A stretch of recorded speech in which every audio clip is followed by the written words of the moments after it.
Mathematically, you are rich.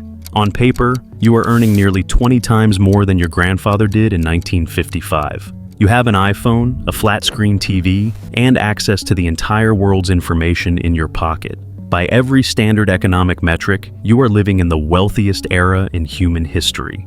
So, why are you broke? In 1955, the average 24-year-old man with nothing but a high school diploma bought a 3-bedroom house. He didn't lease his car, he owned it. He raised a family of 4 on a single income, took vacations, and retired with a full pension and 0 debt. He won the game. Compare that to your reality. You likely have a college degree. You work 50 hours a week.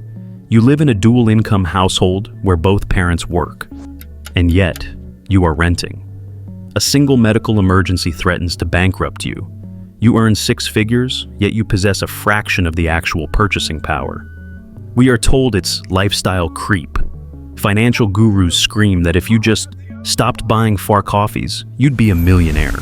This is a lie. The problem isn't your spending habits. The problem is that the fundamental physics of money have been altered beneath your feet without you noticing. Your grandfather was playing a game where currency was a store of value. You are playing a game where currency is a melting ice cube, designed to steal your labor the moment you perform it. To understand the robbery, we have to look at the money itself.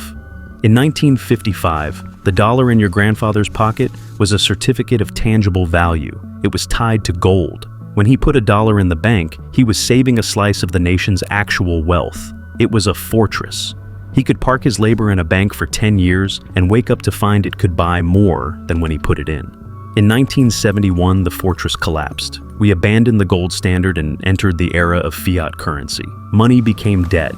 It became a promise from the government, backed by nothing but faith. This shifted the entire economic engine from saving to spending. Today, if you save cash, you are punished. The inflation rate, the real one, not the sanitized number the government reports, eats away your savings at 5% to 10% a year. Your grandfather's savings account was a vault. Yours is a leaking bucket. You are forced to invest in the stock market, essentially gambling your labor just to maintain its value. This isn't an accident. It is a design feature. Your grandfather bought a house for $7,000, which was roughly twice his annual salary. Today, the median home is $400,000, nearly 7 times the median salary. The house hasn't changed. It's the same wood, the same bricks, the same dirt. What changed is the measuring stick. We are measuring wealth with a ruler that shrinks every single year. The devastating truth is that your grandfather purchased assets. You are purchasing subscriptions. He bought a car, you lease one. He owned his home, you pay a mortgage that is essentially rent to a bank for 30 years. He owned his life. You are renting yours from a system that demands monthly payments for the privilege of existing. We traded ownership for access, and in doing so, we traded freedom for perpetual debt. Here lies the most dangerous trick the modern economy has played on you. They tell you life is cheaper because you can buy a 50-inch television for $300 or a smartphone for the price of a few days' work. And technically, they are right. Consumer electronics and plastic toys have never been cheaper. But look at the ledger of survival. The things you actually need to live, shelter, healthcare, education, and food, have skyrocketed into the stratosphere. In 1960, a semester of tuition at a public university cost roughly $50.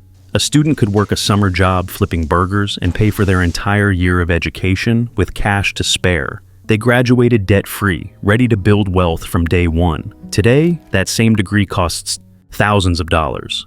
You graduate not with a head start, but with a chain around your neck, servicing a debt that effectively garnishes your wages for decades.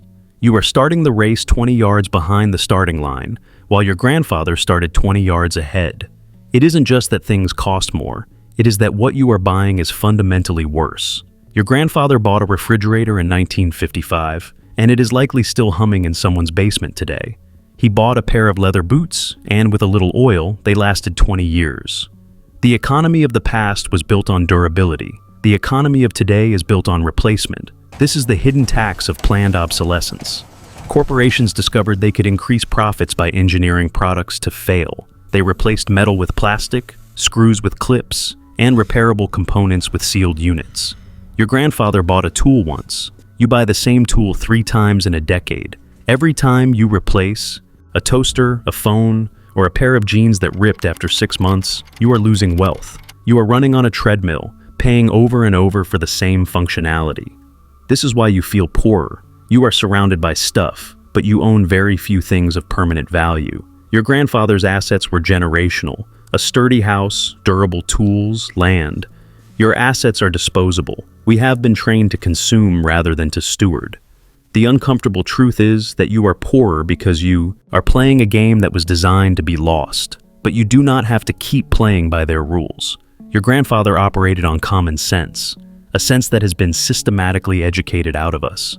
The solution isn't just to ask for a raise, because inflation will eat it. The solution is to exit the cycle of dependency. Stop buying things that rot. Start buying things that last.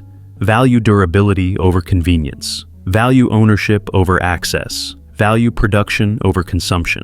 The moment you decide to repair a pair of boots instead of buying new ones, you are rebelling against the disposable economy. Your grandfather wasn't a wizard. He was simply a man who lived in a reality where money meant something, and he treated it with respect. We can't go back to 1955, but we can reclaim the mindset that made that era prosperous. If this video made you angry, good. Use that anger to build something real. Hit that like button and subscribe. We are digging through the ashes of the past to find the embers of truth that the modern world has tried to extinguish. Join us and let's start rebuilding.